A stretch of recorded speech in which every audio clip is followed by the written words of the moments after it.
जो कि हमारे प्रधानमंत्री हैं, और बहुत ज़्यादा ऐसे लैंग्वेजेस का यूज़ किया जा रहा है जो कि उचित नहीं है। उनकी माँ पे भी बहुत सारे ऐसे शब्द का यूज़ किया गया। तो फिर बिजली बिल माफ हो गया तो 500-600 रुपए की मदद, किसान सम्मान की निधि 500 रुपए की मदद, तो हर महीने 5000 रुपया हर व्यक्ति को मिल रहा है। मोदी जी के माता जी का अपमान।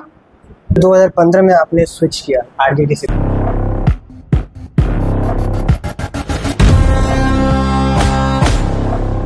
नमस्कार दोस्तों, ताले में आपका फिर से स्वागत है। आज हमारे साथ हैं मधुबन के 2 बार के विधायक और पूर्व सहकारिता मंत्री राणा रणधीर सिंह जी। नमस्कार सर।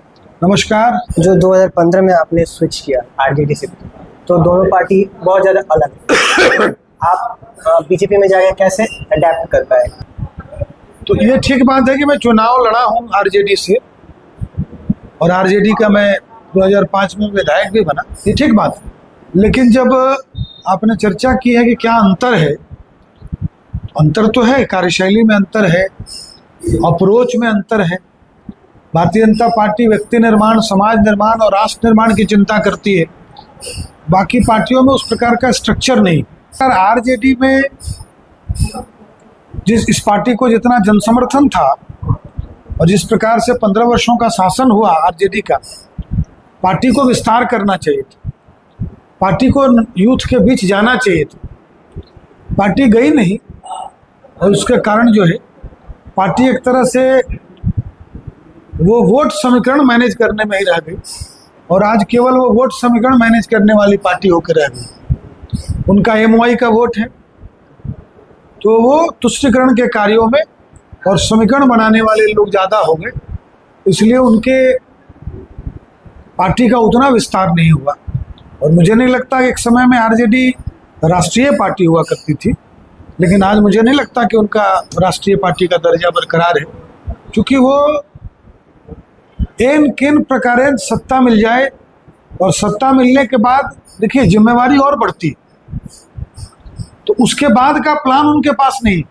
अंतर आप पूछते हैं तो बड़ा अंतर ये है कि भारतीय जनता पार्टी के कार्यकर्ताओं के लिए पहले राष्ट्र है, फिर समाज है, और व्यक्ति बाद में आता है। लेकिन आरजेडी के कार्यकर्ताओं के लिए पहले मुझे क्या, मेरा क्या, मुझे क्या, नेताजी का भी वही है, मुझे क्या, मेरे परिवार को क्या, मेरे बेटों को क्या, मेरे बेटियों को क्या, और तो जो ऊपर है तो नीचे के कार्यकर्ताओं को भी, क्योंकि वहाँ कोई अध्यक्ष है तो 25-25 साल से अध्यक्ष, कोई जिला अध्यक्ष है तो 10-10 साल से जिला अध्यक्ष, कोई मंडल अध्यक्ष है तो 25 साल से लगातार मंडल अध्यक्ष। तो वहाँ यूथ को या नए लोगों को तो कोई मौका मिलता नहीं, और उनको कुछ बोलने का अधिकार भी नहीं है, क्योंकि लालू प्रसाद जी ही जब से आरजेडी बना तब से उसके अध्यक्ष हैं राष्ट्र। सबको मालूम है कि लालू जी जब तक जिंदा है वही अध्यक्ष रहे, लेकिन भारतीय जनता पार्टी में कोई आम कार्यकर्ता भी प्रधानमंत्री बन सकता, राष्ट्रीय अध्यक्ष बन सकता, मुख्यमंत्री बन सकता। जैसे आपने एमओआई समीकरण का बात किया, तो जो कास्ट पॉलिटिक्स है, जो यूथों को जो खोखला किए जा रहा है, हम लोग यूनिटी के साथ नहीं रह रहे हैं, हम कास्ट के बेसिस पे बढ़ रहे हैं और उनका फ़ायदा कुछ लोग उठा रहे हैं, तो उस पर आपका क्या? नहीं, देखिए, ये बंटवारे की राजनीति जब आप करेंगे तो राजनीतिक दलों के पास विश्वास का संकट आएगा, क्योंकि राजनीति तो समाज निर्माण के लिए, राष्ट्र निर्माण के लिए, राजनीति केवल वोट लड़ने के लिए थोड़ी है। लोकतांत्रिक प्रक्रिया में हम अपनी विचारधारा को, अपने विचार को मजबूती से रख पाए, इसलिए हम चुनाव लड़ते हैं। चुनाव इसलिए लड़ते हैं कि भारत माता की जय करने वाले लोगों का नेतृत्व हो, भारत का माता की जय करने वाले लोगों की बात आगे रखी जाए। कांग्रेस के मित्रों ने इतना तुष्टीकरण किया कि यहाँ भारत माता की जय बोलना, वंदे मातरम का गायन करना, इन पर भी लोगों को सोचना पड़ रहा था। तो इसको तो हम लोग कभी बर्दाश्त नहीं करेंगे। लक्ष्य है राष्ट्र के निर्माण का, लक्ष्य है समाज के अंतिम व्यक्ति के उदय का, जो दीनदयाल उपाध्याय जी ने और श्यामा प्रसाद मुखर्जी जी ने जो सपना देखा था, और जिसको नरेंद्र मोदी जी पूरा कर रहे हैं, और जिसको यहाँ बिहार में डबल इंजन की सरकार पूरा कर रही है।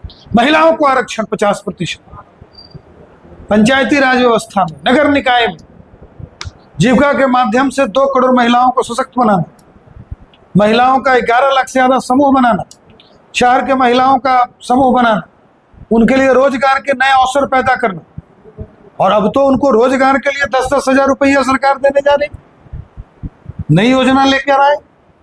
तो भाई ये सरकार गरीबों के उत्थान की, किसानों की चिंता करने वाला, क्योंकि वो हमारे अन्नदाता है, वही अन्न उपजाते हैं तो हमको भोजन मिलता है।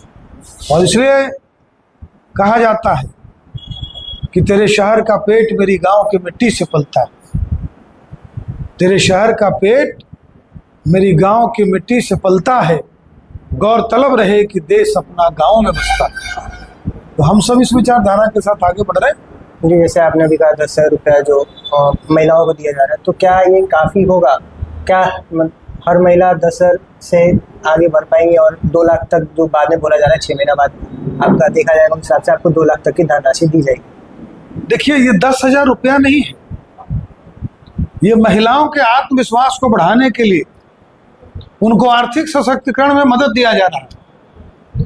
आपके गढ़िया बाजार में सब्जी बेचने वाली हमारी कोई बहन, वो 10,000 रुपये में ठाठ से टोकरी पर सब्जी लेकर जाए। चौहनिया बाजार में हमारी कोई बहन लोहे का सामान बेचती है, वो 10,000 रुपया में सामान लेकर जाएगी और ठाठ से बेची। तो हमारी बकरी पालन करने वाली बहन ये 10,000 से बकरी पालन का रोजगार करेगी और धीरे धीरे इसको आगे बढ़ाएगी और हम लोग आगे भी मदद करने वाले।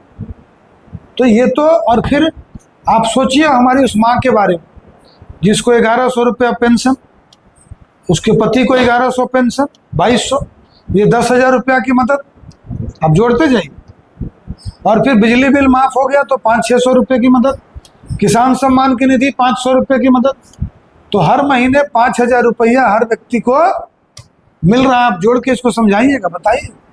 जैसे कि अभी राहुल गांधी जी मोतिहारी आए थे, तो वो बहुत ज़्यादा हमलावर हो रहा है मोदी जी पे, जो कि हमारे प्रधानमंत्री हैं, और बहुत ज़्यादा ऐसे लैंग्वेजेस का यूज़ किया जा रहा है जो कि उचित नहीं है। उनकी माँ पे भी बहुत सारे ऐसे शब्द का यूज़ किया गया जो अच्छा नहीं था, और आपके पार्टी के द्वारा वो रिपोर्ट भी किया गया और पुलिस थाना में FIR भी दर्ज हुआ है। तो सर इस पर आप क्या कहते हैं? देखिए, श्रीमान राहुल गांधी जी और श्रीमान तेजस्वी यादव जी वोट अधिकार यात्रा के नाम पर समाज को जिस तरह से दिग्भ्रमित कर रहे हैं, वो क्या करेंगे? माननीय प्रधानमंत्री जी की माता जी को उनके मंच से भद्दी भद्दी अश्लील गाली दी जा रही है। देश ने सुना है, बिहार ने सुना है, और बिहार ने ठान लिया है कि माता का, मोदी जी के माता जी का अपमान नहीं सहेगा बिहार। बिहार बहुत जागृत प्रदेश है, संपूर्ण क्रांति वाला प्रदेश है।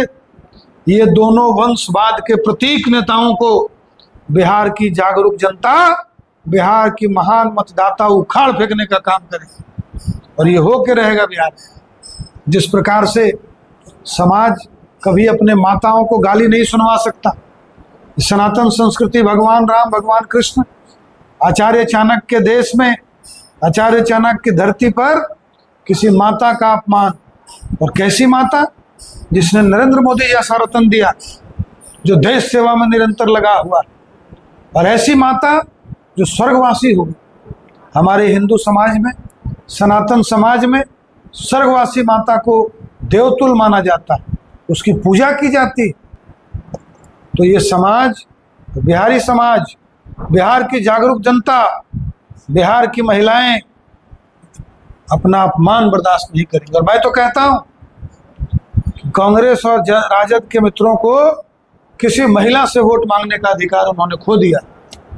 जी, अगर देखा जाए सोर्स के अकॉर्डिंग पता चल रहा है सीट शेयरिंग में जदयू जो है वो बड़े भाई का रोल प्ले करने वाले हैं, और आपको कम सीट मिलेगी। जैसा बोला जा रहा है 1 सीट शायद बीजेपी को कम मिले, तो इस पर आप क्या कहना चाहते हैं? क्या पहले पिछले बार आप लोगों ने ज़्यादा सीट पे लड़ा था और आपकी परफॉर्मेंस भी काफ़ी अच्छी थी, जदयू से काफ़ी अच्छी, तो इस पर आप क्या कहना चाहते हैं? सीट शेयरिंग का काम बड़े नेताओं, जो हमारे राष्ट्रीय नेता हैं, वो करेंगे। हम लोग तो कार्यकर्ता हैं, और कार्यकर्ता के नाते पार्टी का जो आदेश है जन जन संपर्क, विकास कार्यों की जानकारी देना, लाभार्थियों को लाभ पहुंच जाए, इसकी चिंता करना, हम लोग इस काम में लगे।